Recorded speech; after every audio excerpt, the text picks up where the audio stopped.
এই ছোট্ট প্রাণীটিকে রক্তপিপাসু পশুতে পরিণত করার জন্য এক খোঁজা তাকে প্রতিদিন গরম লোহার চাবুক দিয়ে মারত। ছোট্ট দৈত্যটির চামড়া ফেটে গেলেও খোঁজা থামতো না। যখন সে ক্লান্ত হয়ে হাঁপাতে লাগতো তখন সে পশু প্রশিক্ষককে চাবুকটা দিয়ে দিত অত্যাচার চালিয়ে যাওয়ার জন্য। লোকটিকে লোহার চাবুক নিয়ে আসতে দেখে ছোট্ট দৈত্যটা ভয় কাঁপতে লাগলো। কিন্তু এবার লোকটি হঠাৎ করে চাবুকটা মাটিতে ফেলে দিয়ে তার পকেট থেকে একটা আপেল বের করে ছোট্ট দৈত্যটিকে খাওয়ান। শীঘ্রই ছোট্ট দৈত্যটি লোকটিকে তার সবচেয়ে কাছের মানুষ ভাবতে শুরু করে। ছোট্ট দৈত্যটিকে এমন শান্তশিষ্ট দেখে লোকটির মন গলে গেল। সে আর তাকে অত্যাচার করতে পারল না এবং মনস্থির করে ছোট্ট দৈত্যটিকে গোপনে ছেড়ে দিল। যদিও ছোট দৈত্যটির যেতে ইচ্ছে করছিল না, কিন্তু বাসার জন্য তাকে যেতেই হতো। সে লোকটির মুখটা ভালো করে মনে রেখে বারবার পেছন ফিরে তাকাতে তাকাতে রাতের অন্ধকারে মিলিয়ে গেল। দুর্ভাগ্যবশত ব্যাপারটা শীঘ্রই ফাঁস হয়ে গেল এবং লোকটি আদালতের চোখে একজন পলাতক অপরাধী হয়ে গেল।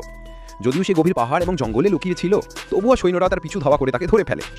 অবশেষে ইস্টার্ন ডিপোর লোকেরা তাকে কাবু করে ফেলে। যখন তারা লোকটিকে ধরে একটি সরাইখানায় বিশ্রাম নিচ্ছিল, তখন অন্ধকারের মধ্যে থেকে ধীরে ধীরে একটি বিশাল আকারের হিংস্র প্রাণী বেরিয়ে এলো। দেখা গেল এটি সেই ছোট্ট দৈত্য যাকে লোকটি ছেড়ে দিয়েছিল এবং সে তাকে উদ্ধার করতে এসেছে।